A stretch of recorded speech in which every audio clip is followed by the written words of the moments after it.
મિત્રો આજના બ્લોગની અંદર આપણે દર્શન કરીશું જાંબુઘોડાના જંગલોમાં આવેલા જન હનુમાન મંદિરના સાથે અહીંયા અર્જુનને બાણ મારીને બનાવેલ કુંડ અને ભીમની ઘંટી પણ આવેલી છે તો આપણે તે પણ દેખવાના છે અને મિત્રો એક ખાસ સૂચના આ મંદિર જાંબુઘોડાના જંગલોમાં હોવાને કારણે અહીંયા સવારના 6 વાગ્યા પહેલા કે સાંજના 6 વાગ્યા પછી જવું નહીં।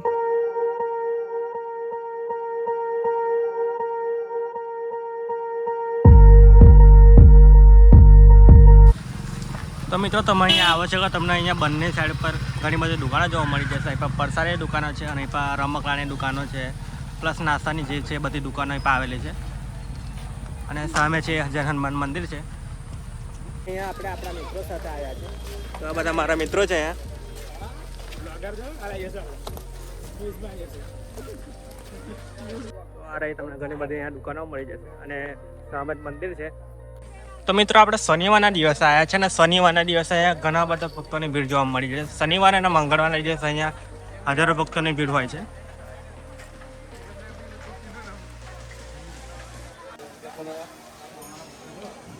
તો મિત્રો હવે આપણે દર્શન કરવા માટે જઈ રહ્યા છે। અહીંયા આગળ આમ થોડા પગથિયા બનેલા છે, પગથિયા ચડીને આપણે ઉપર જવાનું હોય છે।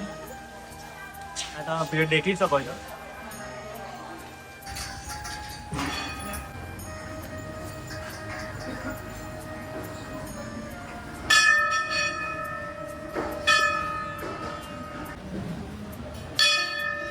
तो मित्रों આપણે ફાઇનલી મંદિર સુધી પહોંચી ગયા છે અને તમે સામે હનુમાનજીના દર્શન કરી શકો છો।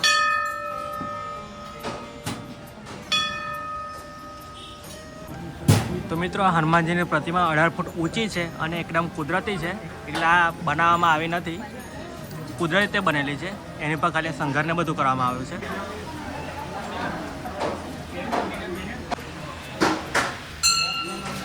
તો મૂર્તિની સાઈડ પર અહીં આગળ આ રીતનું બનાવવામાં આવે છે।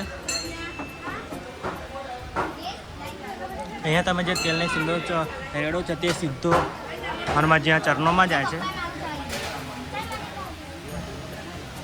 આ રીતે। અને આગળની સાઈડ જે છે અહીંયા આગળ તમને નારિયેળ ફોડવાનું બનાવવામાં આવે છે। તમે દેખી શકો છો ઘણા બધા ભક્તો અહીંયા આગળ નારિયેળ ફોડી રહ્યા છે। તો આખું આ રીતનું એક મંદિર છે।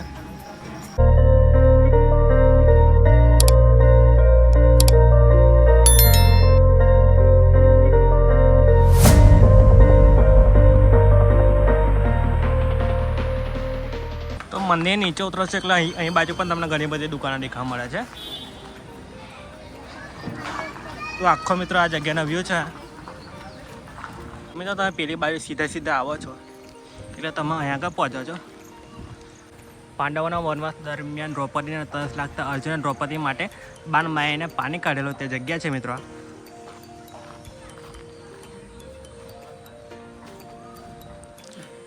તો કંઈક આ રીતનું મિત્રો કુંડ જેવું બનાવ્યું છે। અર્જુને આગળ બાણ માર્યો જેથી આગળ પાણી નીકળે એમ કહેવાય છે। તો આખી આ જગ્યા છે। તો મિત્રો આપણે કુંડ દેખી લીધું છે, હવે આપણે ઘેર આવ્યા છીએ ભીમની ઘંટી દેખાવા માટે। તો આ રસ્તો છે જવા માટેનો। અહીંયા તમને નાસ્તાની પણ ઘણી બધી દુકાનો મળી જશે। તો સામે બાજુ કંઈક આ રીતનો રસ્તો છે પથરાવાળો, આ રસ્તે સીધા જવાનું હોય છે આપણે। તો આપણી મિત્ર પણ આપણી રાહ દેખી રહ્યા છે, આગળ જ છે। તો ચાલો હવે ભીમની ઘંટી દેખીએ। તો મિત્રો ફાઇનલી આપણે જે ભીમની ઘંટી છે ત્યાં આગળ પહોંચી ગયા છે। પાંડવોના વનવાસ દરમિયાન ભીમ અહીંયા અનાજ ડરતા હતા તે ભીમની ઘંટી છે।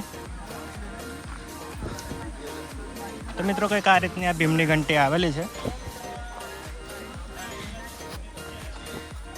કહેવાય છે કે આ ભીમની ઘંટી છે।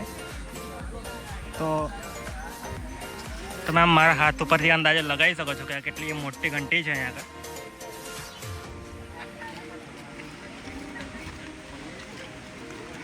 અને અહીંયા આજુબાજુના મિત્રો આ ઇલાકો છે આખો।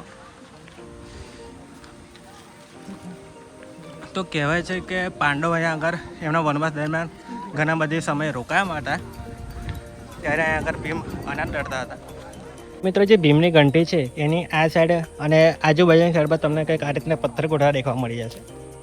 તો માન્યતા છે કે તમે જેટલા પથ્થરો આમ ગોઠવો છો એટલા જ માનું તમારું ઘર બને છે। ઘણા બધા લોકો તમને આમ પથ્થરો ગોઠવતા પણ દેખવા મળી જશે એ બાજુ. જન હનુમાન જે ભીમની ઘંટી છે ને એની સામેની સાઈડ બાજુ એક જૂનો રસ્તો મળે છે અને આ બાજુ પણ એક મંદિર આવેલું છે. તો આ મંદિરે તો અમે પહેલી વાર જઈ રહ્યા છે. આ રસ્તે રહીને આ મંદિર મેં નહીં દેખ્યું. તો કંઈક આ રીતનું મિત્રો મંદિર છે અહીંયા આગળ.